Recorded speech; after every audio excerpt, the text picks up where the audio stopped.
Bismillahirrahmanirrahim. Assalamualaikum warahmatullahi wabarakatuh.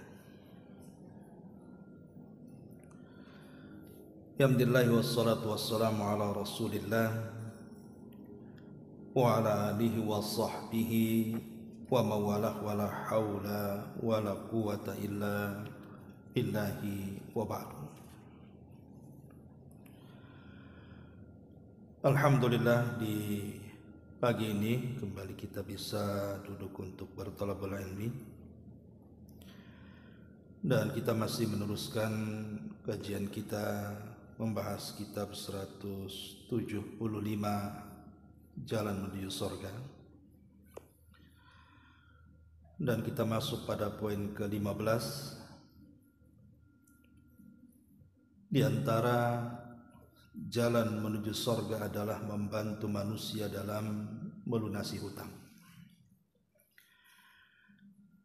Baik, kita baca dulu matannya baru kita jelaskan.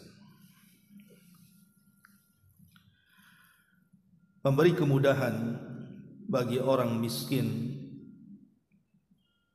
serta memberi masa tenggang dan pembebasan hutangnya merupakan salah satu jalan menuju surga. Rasulullah sallallahu alaihi wasallam bersabda, "Man sarrahu an yunjiyahu Allahu min qurabin yaumal qiyamati wa an yudhillahu tahta arsyihi falyanzur mu'sira." Barang siapa yang senang untuk diselamatkan Allah dari kegundahan-kegundahan pada hari kiamat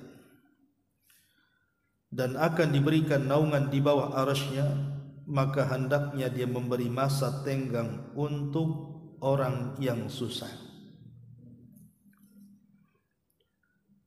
Dan riwayat Muslim, "Man sarrahu an yunjiyahu Allahu min qurabi yaumil qiyamah falyunaffis an mu'sirin aw yadha'a anhu." Barang siapa yang mau untuk diselamatkan Allah dari kegundahan-kegundahan pada hari kiamat, maka hendaklah dia memberi masa tenggang untuk orang yang miskin atau kesusahan, atau membebaskan hutang-hutangnya. Kemudian Rasul bersabda, "Kana rajulun yudayinun nasa fa kana yaqulu li fatahu idza ataita mu'siran fatajawaz anhu la'allallah yatajawaz anna falaqiyallah fatazawaja anhu." Dahulu ada seorang laki-laki yang selalu memberikan hutang kepada orang lain. Dia selalu berkata kepada pembantunya, "Apabila kamu mendatangi orang miskin yang berhutang, maka bebaskan hutangnya. Semoga Allah membebaskan dosa-dosa kita." Lalu dia berjumpa kepada Allah dan Allah pun membebaskan dosa-dosanya. Dan Rasul mengatakan, "Man anzara mu'siran falahu bikulli yaumin sadaqatun qabla an yahilla dain. Fa idza halla daina fa anzarahu ba'da dzalika falahu bikulli yaumin mithlaihi sadaqatun." Barang siapa yang memberi masa tenggang kepada orang miskin yang berhutang, maka dia mendapatkan pahala sedekah dari setiap harinya selama belum datang tempo pelunasan hutangnya. Apabila tempo pelunasan hutang datang lalu dia kembali memberikan masa tenggang untuknya, maka dia mendapatkan pahala sedekah 2 kali lipat dari setiap harinya. Dan Rasul juga mengatakan, "Inna awwalan nas yastadhillu fi dhillillahi yaumal qiyamah la rajulun yanzura mu'siran hatta yajida syai'an aw yatasaddaqa alayhi bima yatlubuhu yaqulu ma li 'alayka sadaqatun ibtigha'a wajhillah wa yakhriqu sahifatahu." Sesungguhnya orang yang pertama kali diberikan naungan dalam naungan Allah pada hari kiamat adalah seorang laki-laki yang memberikan masa tenggang kepada orang miskin yang berhutang, sampai dia mendapatkan sesuatu untuk melunasi hutangnya, atau menyedekahkan hutang tersebut kepadanya, di mana dia berkata, harta yang kamu hutangi adalah sedekah untukmu, lalu dia merobek lembarannya karena mengharap wajah Allah Subhanahu wa ta'ala.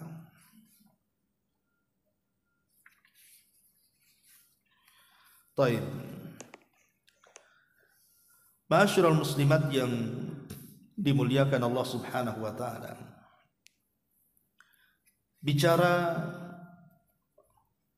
soal membantu orang hutang artinya bicara soal hutang piutang. Ma'asyiral muslimat yang dimuliakan Allah Azza wa Jalla, pembahasan pagi ini memang cocok kayaknya untuk ibu-ibu, karena yang banyak ngutang biasanya ibu-ibu kan, sampai setruk suaminya mikir utang ibu. Di dalam sebuah hadis Nabi SAW mengatakan, nafsul mu'min mu'allaqatun bidainihi hatta yuqda anhu. Jadi jiwa seorang mukmin itu akan tergantungkan dengan hutangnya sampai dibayar. Artinya kalau kita meninggal dunia kemudian kita masih terlilit hutang, maka jiwa kita akan tersiksa dalam kuburan. Makanya amalan sehebat apapun, kalau dia mati berhutang, maka ampunannya akan tertahan. Makanya hadis Nabi SAW sampai mengatakan, yughfar lisyahid kullu dzambin illa daina. Semua dosa-dosa orang yang mati syahid itu akan diampuni. Ketika jiwanya saja melayang dalam peperangan, itu dosanya diampuni, baik yang besar ataupun yang kecil, kecuali kalau yang mati syahid ini meninggalkan hutang, maka akan tertahan ampunannya. Makanya kenapa di zaman Nabi SAW ada orang yang menemui Nabi SAW meminta agar Rasul itu menyolatkan salah satu jenazah. Jenazah ini sudah dimandikan, sudah dikafankan, tinggal disolatkan saja. Jadi sahabat ini minta kepada Rasul untuk menyolatkan jenazah itu. Tapi sebelum Nabi SAW menyolatkan jenazah ini, Rasul bertanya, apakah jenazah ini punya hutang? Maka dikatakan kepada Nabi SAW, ya, dinara, jenazah ini punya hutang 2 dinar.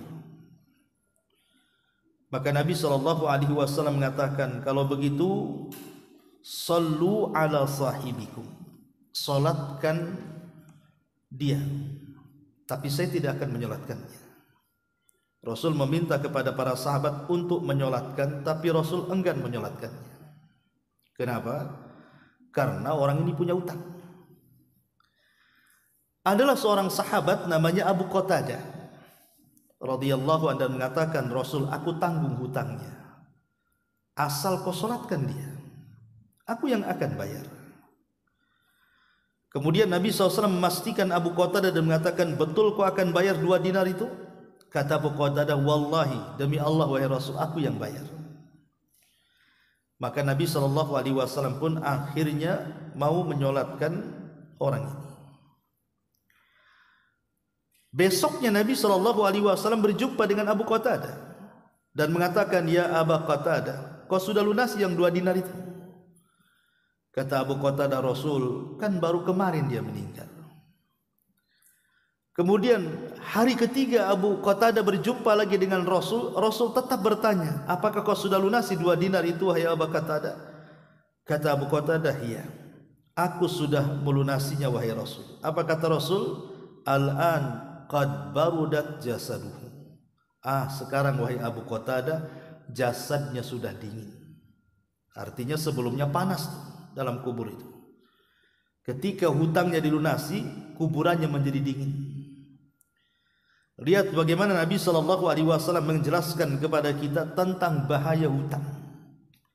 Bagaimana hutang itu membuat panas bukan hanya di dunia, tapi juga di akhirat.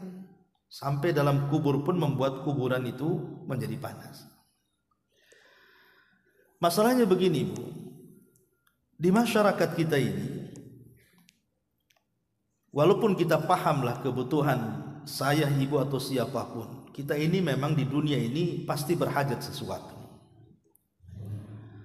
Tapi ada orang-orang yang kemudian tidak berfikir kepada keluarganya, sehingga setiap hajat yang dikehendakinya itu harus berhutang, karena mungkin ingin mencontoh orang lain, atau karena kebiasaan dia berhutang.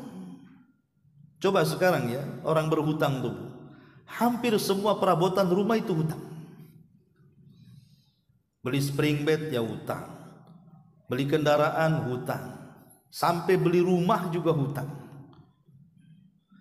Lah ini kan masalah kalau semua kemudian kita ini harus berhutang, entah dengan cara kredit atau dengan cara yang lain. Dia tidak tahu akibatnya. Coba lihat akibat orang berhutang. Akhirnya penjara jadi penuh tuh, gara-gara orang yang berhutang tidak mau bayar. Akhirnya dikasuskan. Banyak nyawa-nyawa melayang. Saya lihat berita-berita itu yang pinjol itu, pinjaman online itu, gara-gara tidak sanggup membayar bunuh diri dia. Atau gara-gara dia bermaksiat kepada Allah Azza wa Jalla, dia berjudi kemudian kalah, kemudian dia berhutang, akhirnya bunuh diri. Bahkan ada aparat pula yang bunuh diri gara-gara kelilit hutang judi. Rumah tangga jadi berantakan gara-gara hutang. Perkawanan yang baik tadinya Masya Allah, kemana-mana dengan dia, gara-gara hutang tak dibayar, akhirnya putuslah perkawanan itu. Jadi hutang ini intinya tidak pernah membawa kebahagiaan sama sekali, baik dalam keluarga, dalam masyarakat, bahkan juga ketika seseorang mengakhiri dirinya, kemudian dipikir kalau dia mati terlunas hutangnya, rupanya di kuburan lebih parah lagi kondisinya dia, karena tidak mau bayar hutang. Lah dari sini peringatan, Bu, jangan sampai suka ngutang. Nanti saya akan jelaskan boleh ngutang itu dalam kondisi-kondisi tertentu. Tapi kalau jadi kebiasaan kan masalah jadinya. Makanya kenapa kemudian sampai-sampai Nabi SAW mengatakan la tukhifu anfusakum ba'da amniha. Jangan kalian membuat takut diri sendiri setelah Allah Subhanahu wa taala berikan keamanan dan kebahagiaan. Sahabat bertanya, "Wa madzaka ya Rasulullah?" Apa maksudnya kita menanamkan perasaan takut setelah adanya keamanan, menanamkan ketidakbahagiaan setelah adanya ketenangan? Maka Nabi SAW mengatakan, ad-dainu, hati-hati dengan hutang. Hutang itu tidak akan membuat nyaman hidupnya. Coba gara-gara mikirin hutang, Bu, akhirnya orang banyak penyakit. Makanya dalam ilmu tib, kesehatan itu, kesehatan tibun nabawi, itu penyakit datang itu 90% itu karena pikiran. Makanan itu 10% saja. Kalau mungkin teori dokter mungkin terbalik kan itu. Tapi begitu. Jadi datangnya penyakit itu karena banyak pikiran, dan biasanya pikiran yang paling stres itu orang yang kelit hutang. Karena orang yang keliti hutang ini sebenarnya dia waras tapi jadi gila tuh. Kenapa dia gila coba? Malam dia stres, nanti siang pula hilang dia. Hilang takut datang debt collector kan, hilang dia akhirnya. Malam ada, siang hilang. Lah makanya dari sini Nabi SAW sampai kemudian mewanti-wanti soal hutang piutang. Sampai berkali-kali bertanya kepada Abu Qatadah tadi dalam riwayat pertama, sudah kau bayar hutangnya? Sampai seperti itu Nabi SAW meminta kepada Abu Qatadah untuk melunasi hutang saudaranya itu. Ma'asyiral muslimat yang dimuliakan Allah Subhanahu wa taala. Sedikit saya akan berikan amal Ya mungkin bagi ibu-ibu atau enggak lah di sini insyaallah. Ibu-ibu di sini enggak ngutang sedikit maksudnya. Mungkin banyak utangnya. Jadi ada amalan-amalan yang diajarkan Nabi Shallallahu Alaihi Wasallam supaya orang itu terbebas dari hutang. Apa sih amalannya? Pertama, hadis Ali radhiyallahu anhu. Jadi di zaman Nabi Shallallahu Alaihi Wasallam ada seorang budak yang ingin membebaskan dirinya, disebut mukatib namanya, mukatab, budak abdun mukatab, seorang budak yang ingin membebaskan dirinya. Jadi seorang budak ini sudah bayar tuh kepada tuannya, cuman dia tidak bisa melunasinya, dan dia belum terbebas sampai dilunasi hutang-hutangnya. Jadi dia datang kepada Ali radhiyallahu anhu dan mengatakan, "Ya Ali, tolonglah aku. Aku terlilit hutang karena ingin membebaskan diriku sendiri." Maka Ali radhiyallahu anhu mengatakan, "Ala uallimuka kalimatin 'allamanihinna Rasulullah sallallahu alaihi wasallam." Maukah ku ajarkan kepadamu, kata Ali, sebuah kalimat yang Rasul ajarkan kepadaku. Seandainya lau kana alaika misla jabali sirin dainan adahullahu anka. Taruhlah seandainya Allah takdirkan engkau punya hutang sebesar gunung Sir, maka yakini Allah subhanahu wa ta'ala pasti akan melunasi hutang-hutang. Kemudian Ali mengatakan, "Qul, katakanlah, Allahumma kfini bihalalika an haramik wa inni bifadlika amman siwa." Dua kalimat saja. Allahumma kfini bihalalika an haramik wa aghnini bifadlika amman siwa. Mudah kan Bu? Ya. Allahumma ya Allah, ikfini bihalalika, cukupkan aku dengan yang halal yang kau halalkan kepadaku. An haramik, dari keharaman yang kau haramkan kepadaku, cukupkan aku yang halal saja, jangan dekatkan yang haram kepadaku. Wa inni min fadlika amman siwa wa aghnini bi fadlika amman siwak, dan berikan kekayaan kepadaku dari kemurahanmu ya Rabb, sehingga aku tidak meminta-minta kepada orang. Dua kalimat, Allahumma kfini bihalalika an haramik wa aghnini bi fadlika amman siwak. Hadis ini dikeluarkan oleh Imam At-Tirmidzi. Ini amalan yang pertama. Amalan yang kedua, Nabi SAW mengajarkan doa yang dibaca setiap solat sebelum salam. Jadi dalam tahiyat akhir itu kan ibu membaca tahiyat dulu, at-tahiyatu lillah. Kemudian setelah itu membaca syahadat, asyhadu an la ilaha illallah wa asyhadu anna muhammadar rasulullah. Kemudian setelah itu membaca solawat, Allahumma sholli ala Muhammad. Lah setelah membaca solawat, kita dianjurkan berlindung dari 4 perlindungan kan. Allahumma inni a'udzubika min adzabi jahannam wa min adzabil qabri wa min fitnatil mahya wal mamat wa min syarri fitnatil masihi dajjal. Baru baca doa ini. Apa doanya? Pendek juga. Nabi SAW mengajarkan doa, Allahumma inni a'udzubika minal ma'sami wal maghram. Saya ulangi, Allahumma inni a'udzubika minal ma'sami wal maghrami. Ya Allah, aku berlindung kepadamu agar aku jangan terjerumus kepada perbuatan dosa dan agar jangan terlilit hutang. Maghram. Allahumma inni a'udzubika minal ma'sam wal maghram. Ketika Nabi SAW selalu membaca doa ini, maka ada yang berkata kepada Nabi SAW, Rasul, innaka tasta'id minal maghram katsira. Rasul, kenapa engkau ini senantiasa berdoa kepada Allah Subhanahu wa taala dengan banyak meminta perlindungan dari hutang? Ada apa dengan engkau? Ini jawabannya. Kata Nabi sallallahu alaihi wasallam, innar rajula idza gharima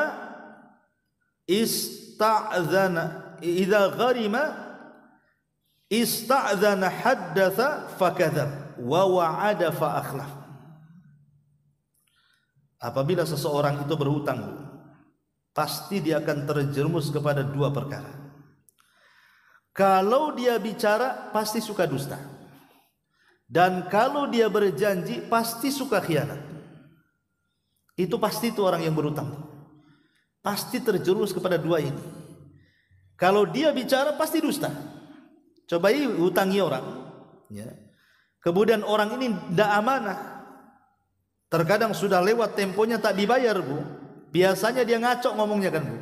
Pasti dia berdusta. Padahal sebenarnya dia sanggup bayar, tapi dia seolah-olah tidak punya uang. Dibilang tak ada uang lah, dibilang belum masuk lah, dibilang itu dan lain sebagainya. Kemudian ketika dia sudah berdusta dalam bicara, pasti terjerumus yang keduanya. Pasti dia khianat. Karena dia sudah di luar daripada jatuh tempo. Tunggulah minggu depan. Setelah minggu depan, tunggu minggu depan. Setelah minggu depan, akhirnya hilang orangnya. Lah inilah yang ditakutkan Nabi SAW. Makanya Rasul senantiasa berdoa, Allahumma inni a'udzubika minal ma'sam wal maghram. Ini yang kedua. Yang ketiga, Nabi SAW satu hari, entah siapa yang menggerakkan Rasul untuk melangkah ke masjid. Tiba-tiba Nabi SAW kakinya terlangkahkan ke masjid. Padahal ketika itu Nabi SAW ke masjid itu di waktu orang sedang sibuk bekerja, di waktu duha, entah jam 9, jam 10 gitu kan. Waktu orang bekerja, artinya nggak ada orang ke masjid pagi-pagi itu. Tetapi entah mengapa kaki Nabi SAW terlangkahkan ke masjid. Sampai di masjid, rupanya dia melihat ada seorang sahabat yang sedang berdoa kepada Allah Azza wa Jalla. Dan dilihatnya raut mukanya itu kayak penuh dengan kegundahan, stres. Rupanya sahabat itu namanya Abu Umamah Al-Ansari. Jadi Rasul mengatakan, ya Aba Umamah, kenapa engkau ada di masjid di luar waktu sholat? Ini bukan waktu sholat, kenapa kau di masjid? Maka Abu Umamah mengatakan di hadapan Nabi SAW, humumun lazimatni wa duyunun ya Rasulullah.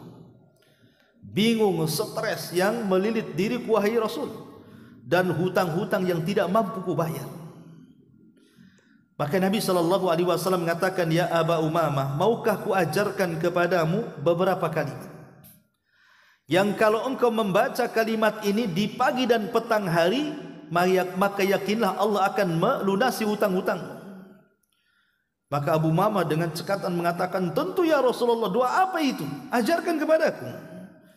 Maka Nabi SAW mengajarkan, katakan ya Aba Umamah di pagi dan petang harimu, Allahumma inni a'udzubika minal hammi wal hazan, wa a'udzubika minal ajzi wal kasal, wa a'udzubika minal jubni wal bukhli, wa a'udzubika min ghalabati daini wa qahrir rijal. 4 kalimat kalau ini. Allahumma inni a'udzubika minal hammi wal hazan, wa a'udzubika minal ajzi wal kasal, wa a'udzubika minal jubni wal bukhli, wa a'udzubika min ghalabati daini wa qahrir rijal. Apa artinya? Ya Allah, aku berlindung kepadamu dari kebingungan dan rasa sedih hati.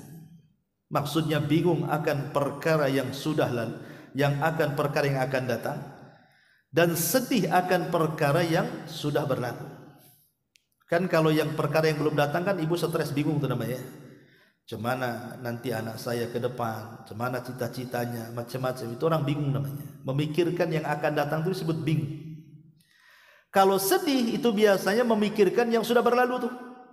Entah suaminya meninggal, entah barang yang dicari gak ketemu, entah apa saja kan peristiwa-peristiwa masa lalu, ya, yang kemudian terkenang jadi sedih tuh. Kita berlindung dari dua-duanya. Kemudian yang kedua, wa'udzubika minal ajzi wal kasal.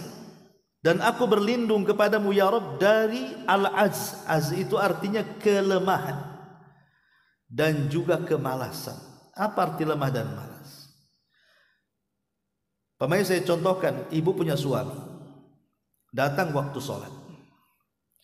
Suami ibu tidak sakit, suami ibu tidak sibuk, kok tidak ke masjid? Itu disebut apa, Bu? Malas namanya. Tapi kalau suami ibu ingin ke masjid tapi tak bisa karena dia stroke, dia sakit, dia terbaring, itu karena lemah artinya. Lah kita berlindung dari dua-duanya itu. Aku berlindung dari kamu ya Allah dari kelemahan dan rasa malas. Kemudian yang ketiga, wa'udzubika minal jubni wal bukhli. Dan aku berlindung kepadamu ya Rabb dari kekikiran dan rasa takut. Penakut, orang penakut itu nggak akan jadi apa-apa, Bu. Nggak akan jadi pengusaha. Mau tanam modal takut rugi. Mau buat ini takut ini tak jadi. Nggak akan jadi orang penakut, diam saja dia. Namanya penakut. Ataupun kikir gitu ya. Dan kikir ma'ruf. Lah Rasul juga mengajarkan berlindung dari dua perkara. Dan syahidnya yang terakhir yang keempat, wa'udzubika min ghalabatid daini wa qahrir rijal. Ya Allah, aku berlindung dari kamu dari terkalahkan hutang, nggak sanggup bayar, atau terkalahkan budi baik sehingga tidak bisa berkata-kata baik, berkata-kata yang nasihatilah si Anu tuh, nggak bisa dibanyak bantu saya tuh, segen saya. Akhirnya dia tidak bisa berkata-kata baik. Kenapa? Karena terkalahkan dengan budi baik. Dua-duanya berlindung dari terkalahkan hutang dan berlindung dari terkalahkan budi baik orang sehingga tidak bisa menyampaikan kebenaran. Lah salah satunya di sini min ghalabatid dain. Ini amalan yang ketiga. Amalan yang keempat, perkataan seorang ahli tafsir namanya Makhul rahimahullahu taala, sebagaimana dinukilkan dalam Sunan Tirmidzi dan disahihkan oleh Syekh Albani rahimahullahu taala. Man qala la haula wala quwwata illa billah wala manja minallahi illa ilaihi. La haula wala quwwata illa billah la manja minallahi illa ilaihi. Itu kata-katanya. La haula wala quwwata illa billah wala manja minallahi illa ilaihi. Tidak ada daya dan kekuatan kecuali hanya milik Allah, dan tidak ada keselamatan dari Allah kecuali kembali kepada Allah Subhanahu wa taala. La haula wala quwata illa billah wala manja minallah illa ilaihi. Apa kata beliau? Kushifa anhu sab'ina baban min dhurri adanahumal faqra. Kata Makhul, siapa yang membaca doa ini maka akan dibukakan padanya 70 pintu untuk terlepas dari sesuatu yang membahayakan dirinya, dan yang paling rendah adalah kefakiran, dan kefakiran itu akibat banyak hutang. Ini amalan yang keempat yang diajarkan Nabi sallallahu alaihi wa alihi wasallam. Kemudian amalan yang kelima. Amalan yang kelima disebutkan dalam Sahih Muslim, hadis dari Abu Hurairah radhiyallahu anhu. Jadi doa ini dibaca agak panjang, Bu, tapi bacalah sebelum tidur. Doa ini dibaca sebelum tidur. Allahumma rabbas samawati, Allahumma rabbus samawati wa rabbul ardi wa rabbul arshil azim. Allahumma rabbas samawati wa rabbal ardi wa rabbal arshil azim. Rabbana wa rabba kulli syai'in faliqal habbi wan nawa.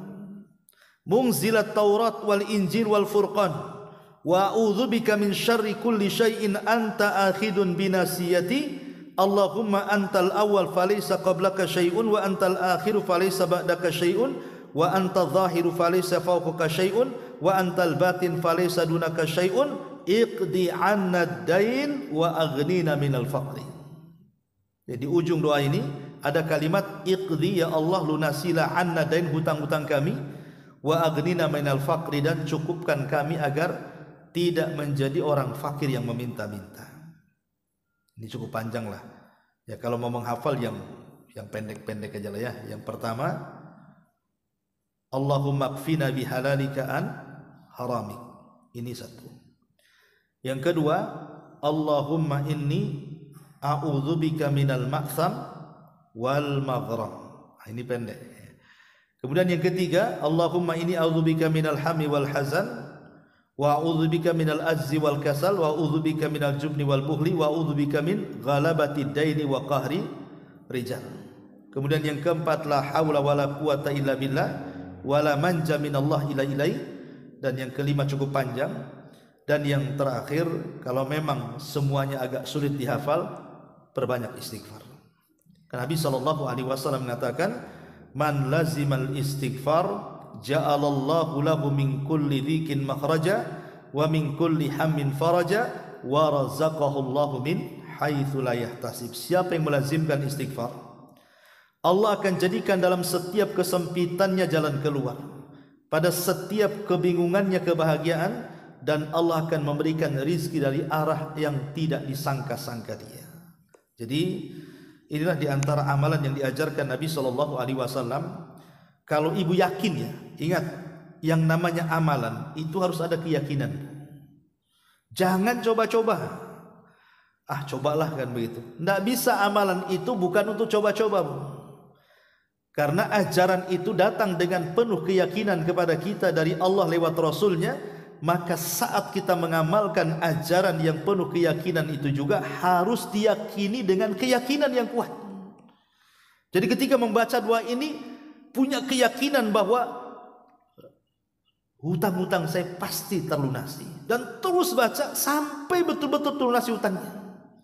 Nanti Allah akan cari jalan, sesuatu yang kita anggap mustahil jadi mungkin semua dari Allah. Asal yakin saja. Kan yang memiliki kekayaan Allah Subhanahu wa taala. Kekayaan Allah ini terbentang dari ujung sana dan ujung sini. Jadi harus ada keyakinan bahwa hutang-hutang kita itu dengan membaca amalan-amalan ini bisa terlunasi. Ma'asyiral muslimat yang dimuliakan Allah Azza wa Jalla. Tapi juga tentu ada beberapa nasihatnya. Gimana caranya agar kita jangan suka berhutang? Yang pertama, coba pikir sebelum kita berhutang itu tentang akibat dampak hutang itu sendiri. Apakah kita bisa melunasi atau tidak? Macam mana kalau saya tidak bisa melunasi?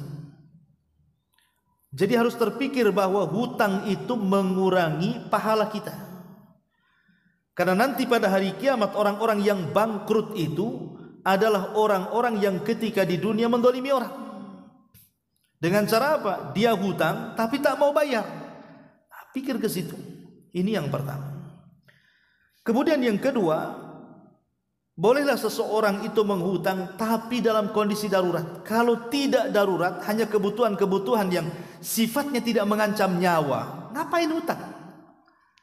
Umpamanya tanpa punya sepeda motor pun dengan jalan-jalan kaki, apa masalahnya? Atau tidak punya handphone yang bagus. Kalau daripada hutang, bagus handphone yang jadul gitu maksudnya kan, tidak mengancam jiwa. Apa masalahnya? Kenapa harus hutang juga? Kenapa harus lihat orang bagus kemudian saya ingin seperti dia akhirnya berhutang? Kemudian yang ketiga, ingat bahwa hilangnya kebahagiaan itu diakibatkan hutang. Lihat orang-orang di sekitar kita, orang yang terlilit hutang akhirnya bunuh diri, orang yang terlilit hutang akhirnya rumah tangga berantakan, akhirnya berpindah-pindah rumah karena dicari-cari. Orang kan itu, saya punya kawan di Batam ini, utangnya banyak di mana-mana. Saya pun tak pusing itu. Nanti ceritanya dia ada di perumahan ini katanya. Nanti cuma beberapa hari sewa di situ hilang lagi. Di perumahan mana lagi? Di perumahan mana lagi? Saya pikir rumahnya banyak bu, banyak kali rumahnya, pindah-pindah rumah. Rupanya bukan karena banyak rumah, Karena dikejar-kejar debt collector tuh. Jadi akhirnya pindah-pindah rumah, ujung-ujungnya tinggal di Lulimu. Lah ini kan masalah nih. Jadi ingat, hutang itu juga mencabut kebahagiaan. Kemudian juga hutang juga kata para ulama, hammun bil laili madallatun bin nahar. Hutang itu membuat stres di malam hari, terhina di siang hari. Malam tidak bisa tidur, cemana mau tidur dia, mikir hutang. Nanti siang itu terhina dia. Terhina gimana? Terpaksalah akhirnya dia untuk tutup lubang dengan gali lubang akhirnya. Dia nutup lubang tapi dengan cara gali lubang. Nyari orang, kemudian pinjam, memelaslah bahasa kitanya kan. Akhirnya dengan cara memelas dia, menghinakan dirinya, kemudian dapatlah hutangan. Kemudian dikasih kepada orang yang kita hutangi. Nanti kita punya hutang dari orang kedua nih, cari lagi untuk menutupi. Sampai kapan coba? Kita menghinakan diri dengan cara meminta dan kita tidak pernah memberi. Sementara Rasul mengatakan yadul ulya khairun min yadis sufla. Tangan di atas itu lebih baik daripada tangan di bawah. Ya. Nah, itu juga harus dipikirkan. Kemudian juga yang kelima, bahwa pikirkan sesuatu. Pertama, jangan al-israf fil masarif. Jangan terlampau berlebihan dalam kebutuhan-kebutuhan. Karena biasanya orang berhutang itu karena berlebihan ketika membelanjakan uang. Sebenarnya tidak butuh tapi kita beli. Nah ini masalah, akhirnya ujung-ujungnya ngutang. Kemudian yang kedua juga, jangan sampai bayar hutang dengan riba. Betapa banyak orang-orang yang kemudian membayar hutang dengan cara riba. Dia punya hutang sama orang, pinjam ke bank pula. Akhirnya apa? Terlilit dua dosa kan. Pertama, dia sudah tidak menghargai hutang orang. Yang kedua, terjerumus pula kepada riba dia. Atau jelas-jelas umpamanya tidak ke bank, pinjam ke rentenir lagi, ke lintah darat tuh, makin lagi kan stres hidupnya. Maka ini juga hindari, karena barang siapa yang meninggalkan sesuatu karena Allah, pasti Allah akan ganti sesuatu itu. Ya. Sebaiknya kerja keras saja. Kemudian ada niat baik ingin melunasi. Karena Imam Ahmad mengatakan, in will khaira, niatkan dalam hatimu kebaikan. Fa in yanwil khaira, kalau seseorang itu kemudian meniatkan niat yang baik, maka dia terus di atas kebaikan. Jadi kata Imam Ahmad mengatakan, niatkan dengan niat yang baik. Selama niat baik itu tertanam pada hati kita, maka kebaikan itu akan menyertai kita. Jadi kalau kita ini berhutang bu, niatkan ingin bayar gitu maksudnya. Kalau terpikir ingin bayar dengan usaha bekerja sana sini, insya Allah itu kita dianggap kebaikan itu, dan pasti akan dicarikan jalan keluarnya. Tapi kalau orang punya hutang, nanti saja, justru dipersempit pula kehidupannya. Kenapa? Karena ada hadis yang mengatakan bahwa barang siapa yang mengambil karena ingin membayar, maka Allah akan lunasi hutangnya.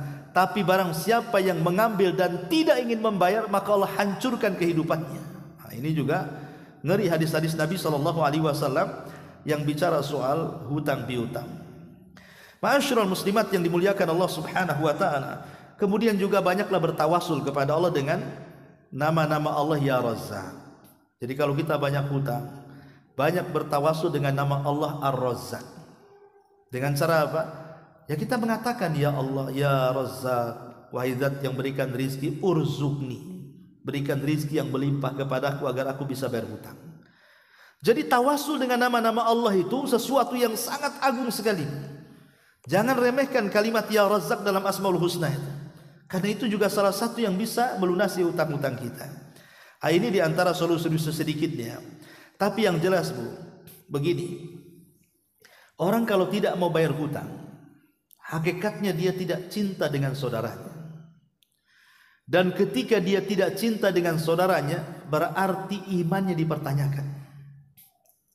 Kalau kita mengaku seorang muslim, mengaku seorang mukmin, maka ingat hadis Nabi SAW, la yu'minu ahadukum hatta yuhibba li akhihi ma yuhibbuhu li nafsi. Tidak sempurna iman seorang muslim sampai dia mencintai saudaranya seperti dia mencintai dirinya sendiri. Artinya kalau orang itu punya hutang kok tidak mau bayar, berarti dia tidak pernah mencintai saudaranya. Nah, keimanan dipertanyakan tuh. Karena dia tidak mencintai saudaranya. Kalau dia mencintai saudaranya, pasti akan dilunasi hutangnya. Ketika dia tidak membayar lunas hutangnya, itulah berarti menunjukkan dia tidak pernah cinta dengan saudaranya. Ini yang harus dipahami. Yang kedua, ingat, orang yang telah memberikan hutang kepada kita itu dia orang baik. Kalau dia bukan orang baik, nggak mungkinlah dia akan memberikan uang untuk menghutangi kita kan. Pasti dia orang baik. Kalau dia memang orang baik, balaslah kebaikan dengan kebaikan, gitu maksudnya. Makanya Allah Subhanahu wa taala mengatakan, jazaul ihsan ilal hal jazaul ihsan ilal ihsan. Bukankah kebaikan itu harus dibalas dengan kebaikan? Dia itu orang baik, sudah memberikan uangnya kepada kita. Malah kebanyakan di antara kita, maaf ya, kadang-kadang orang yang berhutang itu lebih sangar dibandingkan orang yang ngasih hutang kan. Lebih sangar bu, kadang-kadang. Ini orang yang ngasih hutang, dia tidak pernah marah. Tapi orang yang berhutang ketika ditagih hutangnya, lo bisa marah dia. Aneh kan gitu. Ketika dia datang baik-baik pinjam hutang, dia pasang tuh muka-muka susahnya, muka-muka kasiannya kan, dengan mengemis-ngemisnya dia, dengan memuji-mujinya dia. Tapi setelah dapat uang, ketika sudah jatuh tempo ditagih, dia pula yang marah-marah. Ini nggak punya otak orang kayak gini nih. Orang ini sudah berbuat baik, harusnya dibaikin. Ini malah dijahati. Yang lebih parah lagi, saya lihat di berita-berita itu, sampai ada orang yang ngagih utang itu sampai dipukul, bahkan tak jarang dibunuh. Ya. Jadi ini dosa apa lagi coba? Dia sudah salah kuadrat lagi dia, menyakiti orang yang ngasih utang. Maka balaslah kebaikan dengan kebaikan, karena Allah suka dengan orang-orang yang berbuat baik. Wa ahsinu innallaha yuhibbul muhsinin. Dan kalau ibu bisa melunasi hutang, jangan diam saja. Kalau ibu bisa melunasi hutang, berikan hadiah kepada dia. Umpamanya dia ngutangi ibu 100 juta. Ibu sudah mungkin setahun ngumpulin uang 100 juta itu, tambahlah 100 juta lebih. Ini bukan riba. Ya, yang riba itu kalau memang orang ini terkenal minjami uang dan kalau dibayar minta tambah. Itu disebut riba namanya. Tapi kalau orang ini tidak dikenal, nggak suka ngeriba-ngeribain gitu ya, kemudian kita pinjam uangnya, tidak apa-apa kita tambah. Dalam bentuk apa? Terima kasihnya kita kepada dia. Kemudian juga ucapkan alhamdulillah dan ucapkan jazakumullah khairan.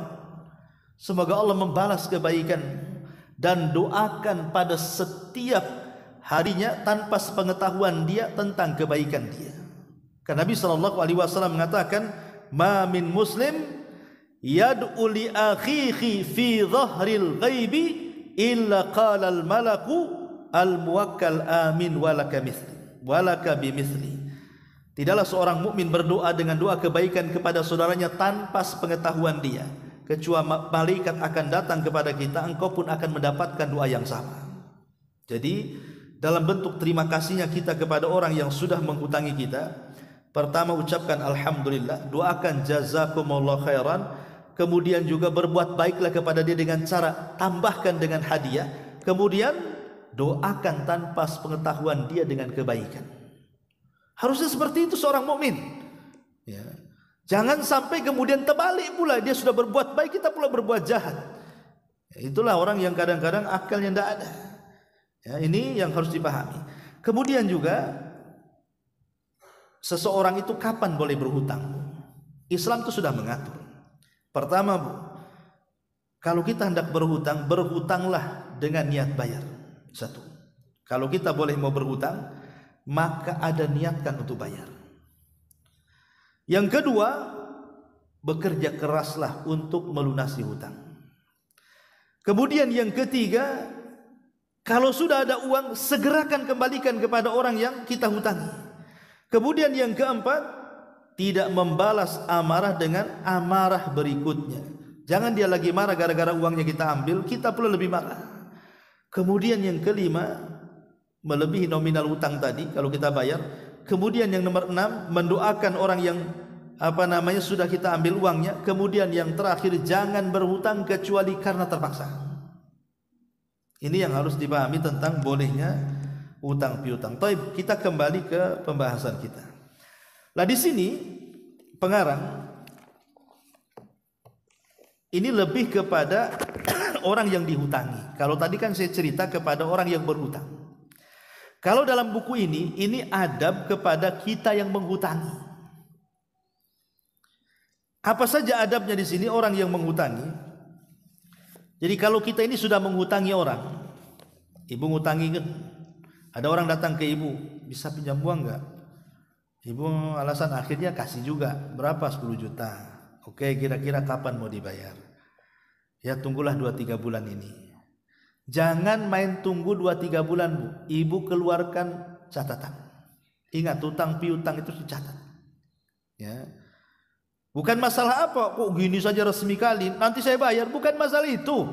Ini masalah ada hutang piutang. Keluarkan catatan. Sekarang kan sudah ada materai, kasih materai. Bahwa engkau hutang kepadaku 10 juta akan dibayar 3 bulan berikutnya. Sebutkan tanggalnya, bulannya, tahunnya. Ini adab. Karena ayat terpanjang dalam Quran itu soal hutang piutang. Idza tadayantum bidainin ila ajalin musamman faktubuh, kata Allah. Kalau engkau ini berhutang dalam tempo waktu tertentu, jangan diam saja, catat. Ini perintah Allah, dicatat.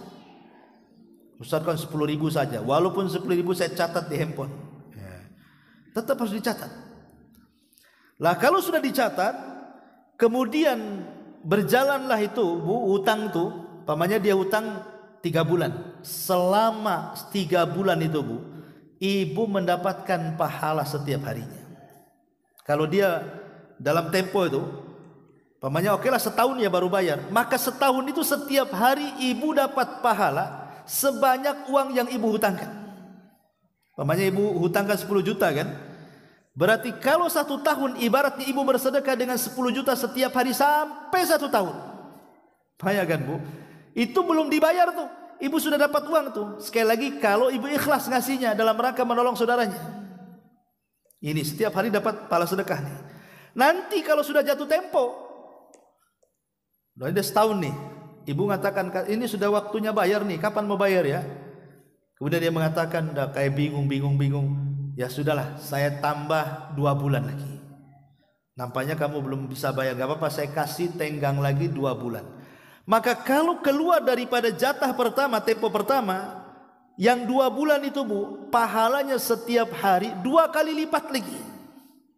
Karena Bu, 2 kali lipat lagi. Jadi kalau ibu hutangi 10 juta, sudah jatuh tempo gak bisa bayar, kemudian ibu tambah lagi 2 bulan, berarti setiap hari ibu bersedekah dengan 20 juta.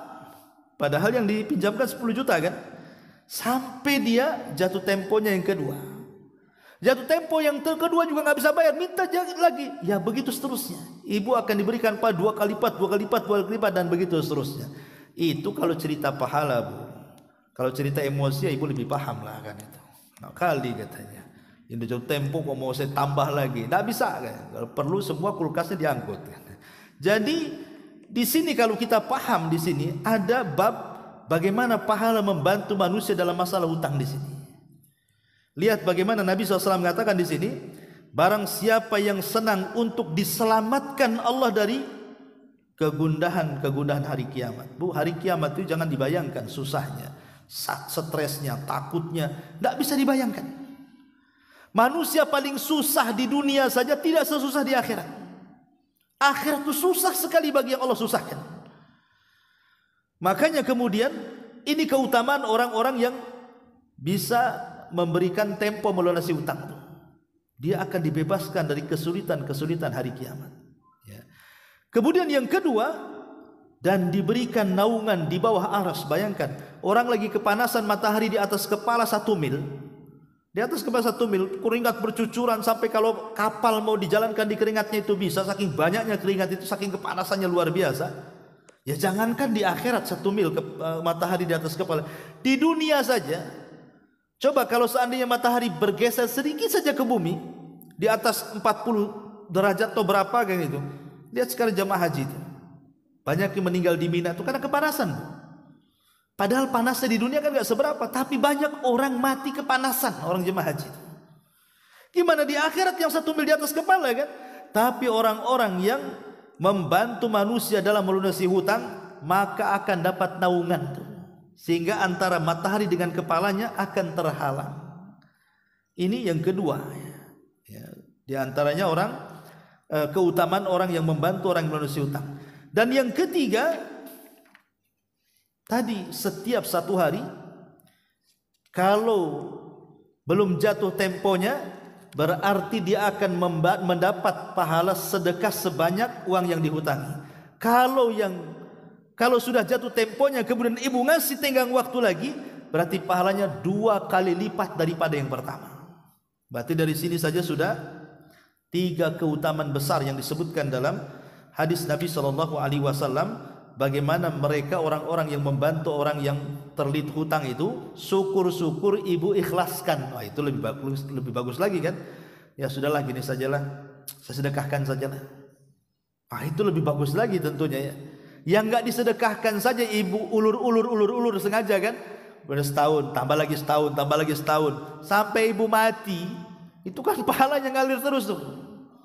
Ya dengan catatan Bu, memang harus ada keikhlasan ya. Kalau nggak ada ikhlas ya enggak juga ya. Jadi harus dipahami tentang pahala orang yang membantu orang yang sedang terlilit hutang. Wallahu a'lam bishawab. Ini diantara bab yang ke-15, pahala membantu manusia dalam masalah hutang piutang. Sampai di sini Bu, silakan kalau ada yang mau bertanya.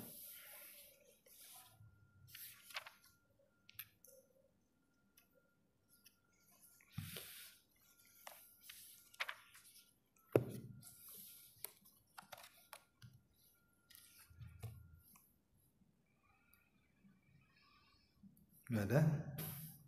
Kita, iya silakan. Ada mic nggak ya? Ntar saya tanya dulu. Ada mic nggak? Oke.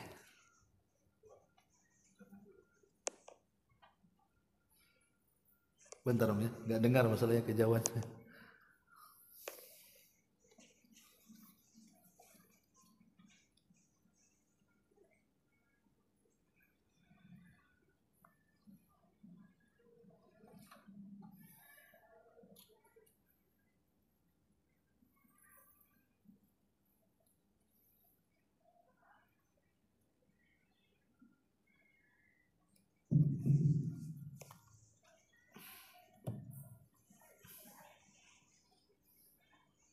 Iya Bu, silakan.